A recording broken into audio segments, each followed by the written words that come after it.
안녕하세요. 오토기어 김정민입니다. 전기차 사실 계획이 있으십니까? 그럼 무조건 3원계 배터리가 탑재된 전기차를 구입을 하십시오. 여러분에게 이득입니다. 일부 사람들의 주장처럼 리튬 인산철 배터리가 대세가 되든 3원계 배터리가 대세가 되든 3원계 배터리가 탑재된 전기차를 사시는 게 여러분들에게 절대적으로 소비자들에게는 가장 훌륭한 선택입니다. 자, 어떻게 그럴까요? 리튬 인산철 시대가 된다고 가정을 해보겠습니다. 그러면 리튬 인산철이 구매 경제에 다다르게 되겠죠. 그럼 리튬 인산철을 기반으로 전기차 가격이 빠르게 내려갈 겁니다. 그러면 3원계는 어떻습니까? 생산량이 줄어들겠죠? 그러면 3원계는 규모의 경제에 도달을 못하게 됩니다. 가격이 어떻게 될까요? 올라갑니다. 그리고 3원계는 리튬 인산철이 대세가 되더라도 프리미엄 전기차, 고성능 전기차에 사용할 수밖에 없습니다. 왜? 리튬 인산철은 출력 밀도가 높지 않습니다. 빠른 충전 걸기도 부담스럽고 고방전을 걸기에도 어렵습니다. 이렇게 되면 리튬 인산철의 안정성, 화재 위험 낮고 수명 길고 이 장점이 다 없어집니다. 왜? 저희가 누차 말씀드렸죠. 100kg 밖에 못 드는 사람이 90kg, 100kg, 110kg 이렇게 무게를 들면서 일을 하면 부상 입을 확률이 높아집니다. 적어도 150kg 혹은 200kg을 들 수 있는 근력이 있어야 됩니다. 출력 밀도란 이런 거예요. 전기차가 순간 부하가 2C, 3C, 4C, 고성능은 5C도 넘어갑니다. 이렇게 되면 출력 밀도가 낮은 리튬 인산철의 안정성은 급격히 떨어지고 수명도 급격히 줄어듭니다. 빠른 충전이 되지 않으면 어떤 일이 벌어집니까? 전기차를 사용하는 환경 자체가 불편해집니다.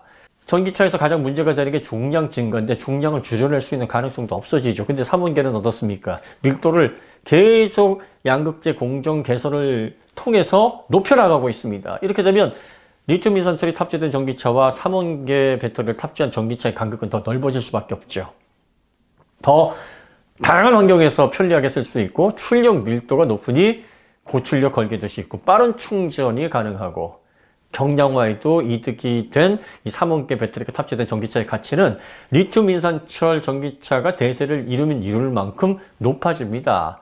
그렇게 되면 프리미엄의 3원계 배터리가 정착을 하게 되면 지금 저렴한 가격으로 대중차 3원계 전기차를 산 사람들의 미래의 중고차 가치는 어떻겠습니까? 오히려 더 높아지는 거죠. 하지만 리튬 인산철 배터리를 지금 구입하셔도 리튬 인산철 시대가 와서 규모의 경제에 다다르게 되면 가치는 더 떨어질 뿐입니다. 그 다음 단계가 더 골아파요. 이제 3원계가 대중화를 이루었어요. 3원계가 대중화를 이룰 수 있는 방법은 수율 도달하고 생산량을 늘리고 그리고 1kWh 가격을 인산철만큼 혹은 그 이하로 낮추게 되면 자연히 3원계는 대세가 될 수밖에 없습니다. 이런 환경이 만약에 왔다. 그래서 리튬 인산철의 가장 큰 장점인 가격 경쟁력이 이제 상쇄가 됐다고 생각을 해보시죠. 이렇게 되면 리튬 인산철 전기차의 가치는 빠르게 하락하다 못해 중고에서 거의 밑바닥 시세를 면치 못할 겁니다. 찾는 사람이 없어지는 거예요.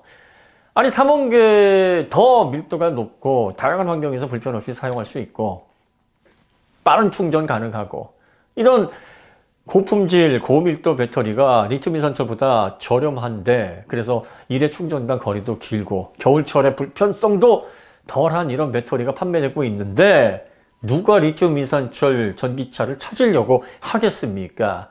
그러니까 리튬 인산철 시대가 오지 않고 3원계가 그 자리를 대체해서 3원계가 대주가 되는 순간 리튬 인산철 배터리를 탑재한 전기차의 가치는 완벽하게 무너진다는 얘기입니다. 그러면 물론 3원계가 대중화가 되면서 규모의 경제에 도달하게 되면 3원계 전기차를 초기에 비싸게 준 사람들은 그만큼 또 가격이 하락은 하겠지만 리튬 인산철 시세 무너지는 만큼 무너지겠습니까? 그렇지 않다는 얘기죠. 무슨 말씀인지 이해하시죠? 일부 사람들이 주장하는 것처럼 리튬 인산철 시대가 된다 하더라도 지금 여러분들이 시장에서 선택하는 3원계 배터리를 탑재한 전기차의 가치는 떨어질 일이 없어요. 오히려 리튬 인산철이 대세가 되는 순간 장기적으로 볼 때는 이 차의 중고차의 가치나 수명 이런 것들이 더 가치가 상승한다는 얘기입니다. 소비자분들이 이런 시대가 오든 저런 시대가 오든 3원계 배터리를 탑재한 전기차가 소비자분들에게 절대적으로 유리하다. 그리고 가격도 지금 리튬 이산철 배터리를 탑재한 전기차가 반값으로 나오지 않습니다. 4천만 원짜리의 동일한 사이즈의 비슷한 출력의 리튬 이산철 전기차가 2천만 원이 나온다. 이러면 고민이 되죠. 반값이니까 뭐 나중에 조금 중고 가격에 하락을 한다든지 불편하다든지 참을 수 있습니다. 하지만 4천만 원짜리 전기차, 준준형 전기차 기준 한 350에서 400km 주행하는 이 정도 스펙에서 삼원계냐 이산철이냐의 차이가 불과 500만 원 안쪽의 가격 차이밖에 나지 않는 상황입니다. 이 정도 가격 차이라 그러면 차라리 한 몇백만 원 정도 더 지불하고서 삼원계를 짓는 게 장기적인 차원에서 여러분들에게 이익입니다. 그 다음에 이것은 경제활동을 할 때 여러분들 꼭 기억하셔야 됩니다. 상품성이 떨어지고 사용 편의성이 좋지 않고 전반적인 경쟁력이 떨어지는 제품을 자꾸 추천하고 이거 괜찮다라고 부추기고 소비자들에게 권장하고 이런 사람들 정말 조심하셔야 됩니다. 좋은 제품은 굳이 이렇게 부추기지 않아도 소비자들이 알아봅니다. 품질이 좋은데 광고가 뭐가 필요하겠습니까? 이게 괜찮다라는 쉴드라든지 과장스럽게 그 상품성을 올려치기 하는 시도가 왜 필요하겠습니까? 상품성이 안 되고 이런 시도 없이는 시장에서 정상적인 매출이 발생할 수 없을 만큼 품질이 떨어지는 제품일수록 이런 시도를 많이 하게 됩니다. 그러니까 주변에서 아니 성능 밀도도 떨어지고 겨울철에 불편도 초래하고 자동차의 공차 무게도 증가시키고 그리고 나중에 친환경적으로도 재활용할 수 있는 가치도 떨어져서 재활용하려는 업체조차도 없는 리튬 이산철이 미래 모빌리티의 주인공이 된다? 이건 어불성설입니다. K배터리가 3원계 배터리를 통해서 얼마나 오랫동안 준비를 해왔고 현재 수율과 현재 양산 그리고 가격대를 끌어내리기 위해서 기술적인 부분, 시설 투자 부분에서 정말 천문학적인 비용과 노력이 투입이 됐다는 거 여러분들이 아마 잘 모르시는 분들도 계실 겁니다.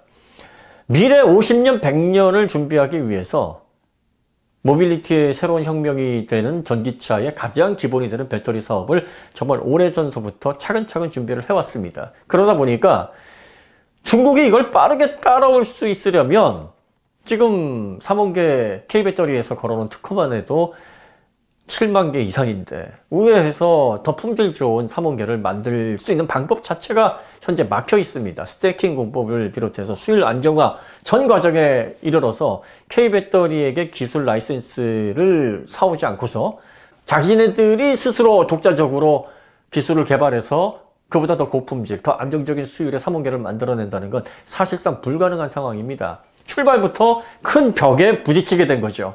그러면 이걸 어떻게 뚫고 나가야 됩니까? 3원계보다 좀 더 수율 도달하기가 쉽고 좀 더 저렴한 가격에 대중화시키기가 용이하지만 미래 전기차 시장에서 시장을 견인할 만한 가치나 에너지 밀도 그리고 전반적인 발전 과정에서 크게 도움이 되지 못하는 그런 인산철을 덥석 집어서 양적 성장에 주력을 한 겁니다. K배터리 3원계를 빠르게 압박해서 중국의 세를 과시할 수 있는 가장 손쉬운 방법이었기 때문에 이거 선택한 겁니다. 중국의 2014년서부터 시행되고 있는 1대1로 사업과 정확하게 궤를 같이 하지 않습니까? 1대1로가 뭐예요? 필요 없는 국가에 송유관을 건설해서 전쟁이 발발해서 유사시에 에너지 공급 흐름이 막히게 되면 그 송유관을 이용하겠다. 뭐 이런 식의 사업이었는데 지금 당장 그 엄청난 비용을 감당할 수 없으니까 만들어 놓고 사용하지 못하고 놀리고 있고 제3국가는 차관을 들여서 그 시설을 해놨기 때문에 지금 사용하지도 못해 결과적으로 수익이 발생하지 않으니 국가 부채로 결국은 국가 전체가 도산 위험에 빠지는 악순환을 겪어야 되고 에콰도르에 댐을 건설한다든지 다른 제3국가의 기간산업을 통해서 시설을 만들어 놨는데 전혀 장기적인 계획 없이 지속적인 발전이나 구체적인 청사진 없이 상생을 위한 모델이 아니기 때문에 구체적인 수익 계산이 없이 무작위적으로 GDP를 과장하기 위한 산업, 중국이 세계 중심이라는 것을 빠른 시간 내에 과시하기 위한 보여주기식 사업, 이런 것들이 1대1로의 핵심이거든요. 결과적으로 이러한 분위기와 정확하게 지금 전기차 굴기가 맞아떨어지고 있는 거 아닙니까? 앞으로 30년, 50년, 100년 앞을 내다보고 내연차를 완벽하게 대체하려면 출력 밀도가 무엇보다도 좋아야 되고 자동차는 경량화를 통해서 안전성과 그리고 또 미래 에너지원에 대한 효율적인 활용, 이런 것들을 양립해서 가져갈 수 있어야 되고, 다 사용한 거는 다시 재활용을 통해서 새로운 광물을 캐내지 않고서도 어느 정도는 선순환이 될 수 있도록 리사이클링까지 도달이 돼야 미래 모빌리티에서 정말 중심이 될 수 있을 만한 소재인데, 지금 현재 3원계 배터리가 그러한 그림에 가장 적합하다. 근데 문제는 뭐냐? 이게 기술적으로 난이도가 너무 높기 때문에 수율 도달을 하고 대중화를 하고 가격을 끌어내리기 위해서는 좀 더 시간이 필요해서 그 과정을 거쳐내서 지속적인 단계별 발전을 이루고 해야 된다는 건데, 중국은 이걸 다 건너뛰고 양적 성장에만 치중해서 리튬 이산철처럼 미래 전기차 시장에서 주도적인 역할을 할 수 없는, 그만한 영향이 없는 에너지원에 승부수를 던진 겁니다. 그러면 시간이 지나면서 전기차 시장이 무르익고 3원계가 가격적인 안정을 찾고 공급 면에 있어서 지금의 현재의 문제를 다 해결하는 그런 단계가 오게 되면 리튬 이산철처럼 물리적으로 화학적으로 에너지원으로서의 가치 측면에서 미래를 견인할 힘이 없는 소재의 배터리는 어떻게 되겠습니까? 자연히 도태가 됩니다. 그럴 수밖에 없어요. 이거는 뭐 누가 그렇게 하도록 내버려 두지 않겠다라는 의지의 문제가 아닙니다.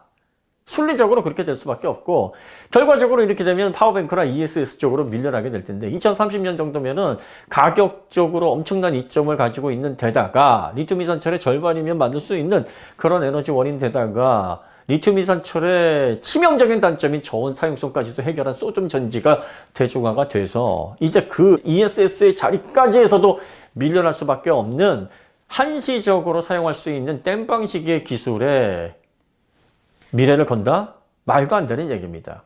예, 뭐 다 떠나서 미래를 모르는 거니까 리튬 이산철이 그래요, 대중화가 된다라고 100번 양보를 해보자 이거죠. 100번 양보를 해도 리튬 이산철 시대가 오면 3원계 가치는 더 올라가면 올라가지 내려가질 않아요. 그러니까 지금 소비자분들이 3원계 배터리가 탑재된 전기차를 구입을 하는 게 절대로 손해가 아닙니다. 3원계 시대가 와도, 3원계 시대가 오지 않아도 지금 3원계 배터리를 탑재한 전기차는 소비자들에게 무조건 이익이에요. 리튬 이산철은 무조건 손해날 일만 있습니다. 리튬 이산철 시대가 오면 규모의 경제로 그 후에 나오는 리튬 이산철 배터리가 탑재된 전기차의 가격이 빠르게 떨어질 테니 손해고, 3원계 시대가 오면 리튬 이산철처럼 불편이 많거나 사용성 제약이 있고 그리고 재활용도 안 되는 이런 저급한 배터리원은 아예 거들떠도 보지 않을 거기 때문에 가치가 바닥으로 떨어질 테니 엄청난 손해를 볼, 이래도 손해 저래도 손해라는 거예요. 이걸 왜 집으려고 하세요? 반값이나 되고 4천만 원 3원계 배터리 전기차는 그 정도 들어가는데, 최소 리튬 이산철은 비슷한 성능 비슷한 사이즈에서 2천만 원이라 그러면은 가격 때문에 그래 좀 쓰다가 버리면 되지 않은 생각으로 접근하겠지만, 그런 상황도 아니라 그러면 왜 굳이 그 리튬 이산철 배터리, 그 저급한 배터리, 근시안적으로 중국이 최고다라는 걸 보여주려는 1대1로식 사업의 연장선인 그러한 중국식 보여주기식 발전의 부산물인 리튬 이산철을 집으려고 하냐.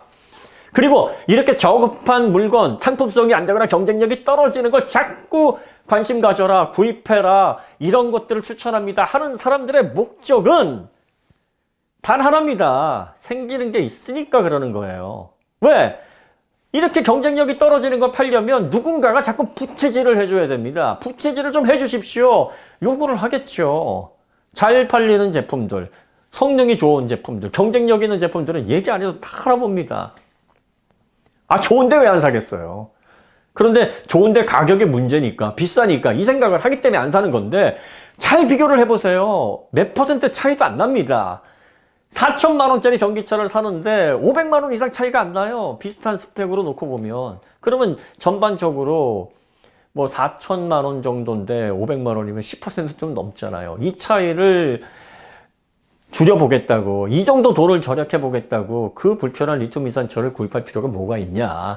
그래서 저희가 항상 얘기하는 게, 절반 가격 정도라면 추천을 드리지만 그게 아니라 그러면 관심 갖지 말고, 다시 한번 말씀드리지만 3원계 배터리가 탑재된 전기차는요, 리튬 이산철 배터리가 탑재된 전기차 시대가 오든 안 오든 소비자들에게 손해볼 일이 없습니다. 반면에 리튬 이산철은 이래도 손해 저래도 손해일 겁니다. 그러니까 여러분들이 각자 내가 지금 어떤 전기차가 나의 주머니 돈, 내 선택에서 가장 최선의 선택인지를 잘 고려를 해 보십시오. 그리고 정말 100번 강조하고 싶습니다. 나쁜 걸 자꾸 좋다라고 포장하는 사람들.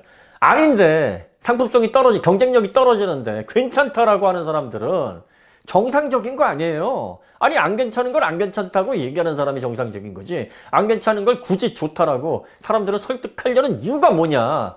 제정신이 아닌 사람이면 그렇게 할 수 있는데 정신 똑바로 박힌 사람이라면 뭐 생기는 게 있거나 이득이 있거나 딴 생각이 있으니까 그렇게 하는 거고, 그러한 설득에 여러분들이 영향을 받아서 결정을 하신다 그러면 그 피해는 고스란히 소비자들이 떠안아야 되는 겁니다. 절대로 그렇게 주변에서 확인되지도 않은, 그리고 경쟁력이 떨어지는 걸 자꾸 포장해서 여러분들을 부추기려는 그런 세력들의 영향을 받으시면 안 됩니다. 여러분의 소중한 자산입니다. 얼마나 피땀 흘려서 형성한 자산입니까? 다만 몇백만 원이라도, 몇천이 아니라 몇백이 뭡니까? 몇만 원을 쓰더라도 가치 있는 일에 쓰고 조금이라도 만족도 높은 분야에 지출을 하셔야 맞습니다. 하물며 자동차인데 여러분들이 미래에 있어서 조금이라도 긴 시간 나한테 어떤 제품을 선택하는 게 이익인가, 여기에만 집중하세요. 상품성 떨어지고 경쟁력 떨어지고 불편하고, 그래서 어떻게든 팔아보려고 해서 이런저런 사람들로 하여금 장점을 좀 이렇게 포장해 주십시오 라고 이야기해야 될 만한 리튬 인산철, 이걸 어떻게든 올려치기 하려는 사람들의 그런 달콤한 이야기에 절대로 여러분들이 관심을 주지 마시고, 꼭 강조드립니다. 리튬 인산철은 삼원계보다 우와 이렇게 싸다고? 눈이 번쩍 뜨는 만큼 싸다면 관심을 가지세요. 그렇지 않으면 관심 가질 이유가 없다. 이 말씀 다시 한번 드립니다. 자, 오늘 이야기 여기서 마치도록 하고요. 예, 좋은 주말 보내시길 바랍니다. 다음에 더 좋은 콘텐츠를 찾아뵙겠습니다. 감사합니다.